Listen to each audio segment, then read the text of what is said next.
নমস্কাৰ D time চেনেলৰ সকলোকে স্বাগতম জনাই আজি ষ্টুডিঅ'ত মই দীপলিনা কটন কলেজৰ 1981 আৰু 83 বৰ্ষৰ প্ৰাক্তন ছাত্ৰ-ছাত্ৰীৰ দ্বাৰা গঠিত প্ৰয়াস নামৰ গোটটোৰ জৰিয়তে শিক্ষক দিৱস উপলক্ষে যোৱা 3 তাৰিখে ঐতিহ্যমণ্ডিত শিক্ষানুষ্ঠানটিৰ 10 গৰাকী অৱসৰপ্ৰাপ্ত শিক্ষাগুৰুক সম্বৰ্ধনা জনোৱাৰ পদক্ষেপ গ্ৰহণ কৰিলে প্ৰাক্তন ছাত্ৰ-ছাত্ৰী দলটোৱে চাও আহক তাৰে কিছু দৃশ্যাংশ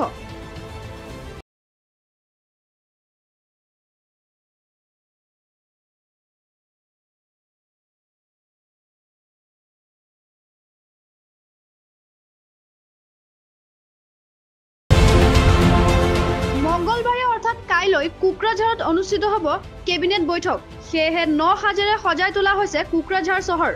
মন্ত্ৰী আৰু চৰকাৰী বিষয়াসকলৰ সুৰক্ষাৰ প্ৰতি লক্ষ্য ৰাখি প্ৰশাসনে চলাইছে বিশেষ প্ৰস্তুতি লগতে মন্ত্ৰীসকলৰ থকা লোৱাৰ বাবে বিশেষ ব্যৱস্থা কৰিছে বিটিআৰ পৰিষদ আৰু জিলা প্ৰশাসনে চাওহক তাৰে সবিশেষ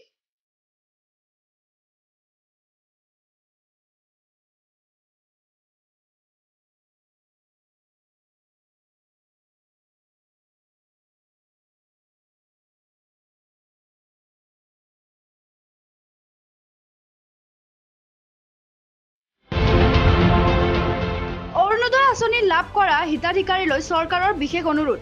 আৰ্থিকভাৱে স্বচ্ছল হিতাধিকাৰীয়ে নিজ ইচ্ছাৰে নিজৰ নাম কৰ্তন কৰি লওক অৰুণোদয় আঁচনিৰ পৰা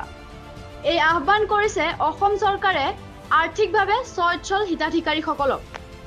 অনলাইনভাৱে অৰুণোদয়.in পৰ্টেলত কৰিব পাৰিব নাম কৰ্তন আৰু অফলাইনভাৱে উপায়ুক্ত কাৰ্যালয় খণ্ড উন্নয়ন চক্ৰ বিষয়াৰ কাৰ্যালয়ত কৰিব পাৰিব নাম কৰ্তনৰ বাবে আবেদন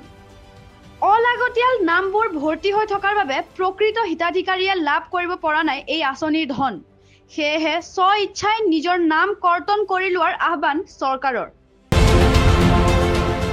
বন্ধ হ'ল মাজুলী নিমাতী সংযোগী এগুটীয়া ফেৰী ব্যৱস্থা